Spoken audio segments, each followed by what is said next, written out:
Praise the lord. మన ప్రభువును మన రక్షకుడును అయిన యేసుక్రీస్తు అతి పరిశుద్ధ నామమునకు వేలాది వందనాలు, స్తుతులు, స్తోత్రాలు. దేవుని ప్రియ సంఘమైన మీ అందరికి కూడా ప్రభువునందు శుభములు, బెరాక బ్లెస్సింగ్స్, బెరాక ఆశీర్వాదములు అనుదిన క్లుప్త వాక్య ధ్యానములకు మిమ్మల్ని ప్రేమపూర్వకంగా ఆహ్వానిస్తున్నాను. ఈరోజు లేఖన భాగము రోమిలకు రాసిన పత్రిక 8వ అధ్యాయము 28 నుండి 30 వచనాలు.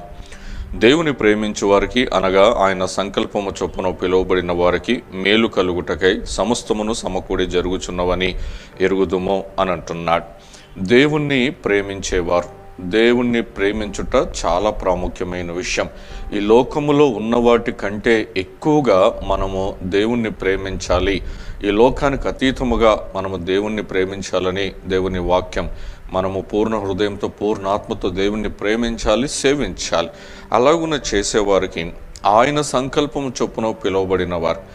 ఈ పిలువబడిన వారు ఎవరు అంటే ఆయన సంకల్పం చొప్పున, అంటే ఆయన సంకల్పమును నెరవేర్చేవారు. ఈ లోకంలో మన ఇష్టానుసారంగా జీవించడం కాదు, మనం ఇష్టం వచ్చినట్టు మన ఇష్టమైన వస్తువుల్ని, మనం ఇష్టమైన వారిని ప్రేమించడం కాదు. దేవుణ్ణి ప్రేమించేవారు, అలాగునే ఆయన సంకల్పమును నెరవేర్చేవారు. అలాంటి వారిని దేవుడు పిలుచుకుంటున్నాడు. పిలువబడిన వారికి అంటున్నాడు, మేలు కలుగుటకై సమస్తమును సమకూడి జరుగుచున్నవని ఎరుగుదుము అని అంటున్నాడు. ఈ వాగ్దానము చాలామందికి వస్తూ ఉంటుంది.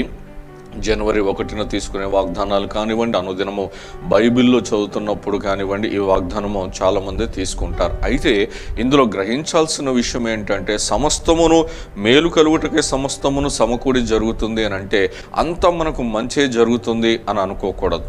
చూడండి, మోషే దేవుని సంకల్పాన్ని బట్టి పిలువబడ్డాడు.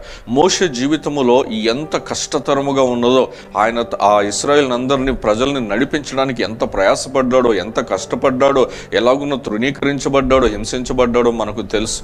అలానే పౌలు గారు క్రొత్త నిబంధనలో దేవుని సంకల్పంను నెరవేర్చడానికి, ఆయన దేవుని ఎలా ప్రేమించాడో, తనను తాను ఎలాగున అప్పగించుకున్నాడో, దేవుని సంకల్పాన్ని నెరవేర్చడానికి ఆయన ఎంత ప్రయాసపడ్డాడో ఇదంతా మనకు తెలుసు.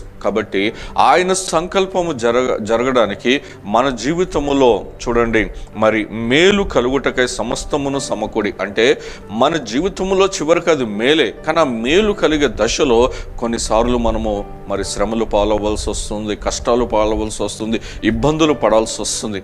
వీటన్నిటినీ సహించిన వాడే దేవుణ్ణి ప్రేమించిన వాడు.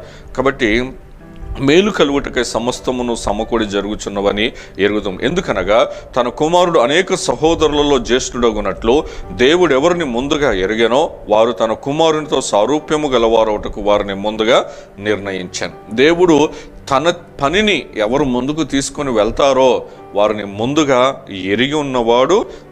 తన కుమారుని స్వరూప్యములోనికి రాగలుటకు ముందుగా వారిని నిర్ణయించాడు.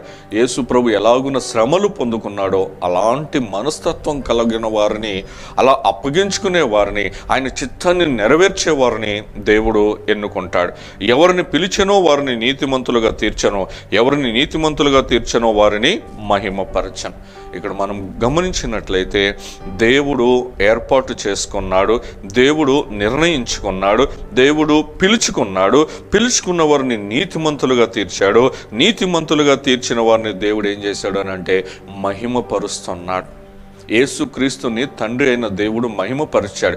ఎందుకు అనంటే తండ్రి అయిన దేవుడు ఇచ్చిన ఆజ్ఞను ప్రభు అయిన యేసుక్రీస్తు వారు ఈ లోకంలో మరి నెరవేర్చారు. ఏంటి ఆజ్ఞ అనంటే, పాపులమైన మనందరి కొరకు సిలువలో మన పాపములన్నిటినీ ఆయన భరించి ఆయన మీద వేసుకొని, మనము పాపులమై ఉంటుండగా మనల్ని నీతిమంతులుగా చేయడానికి ఆయన పాపిగా మార్చబడ్డాడు. ఆ సిలువ శ్రమను సహించాడు, అవమానమును సహించాడు.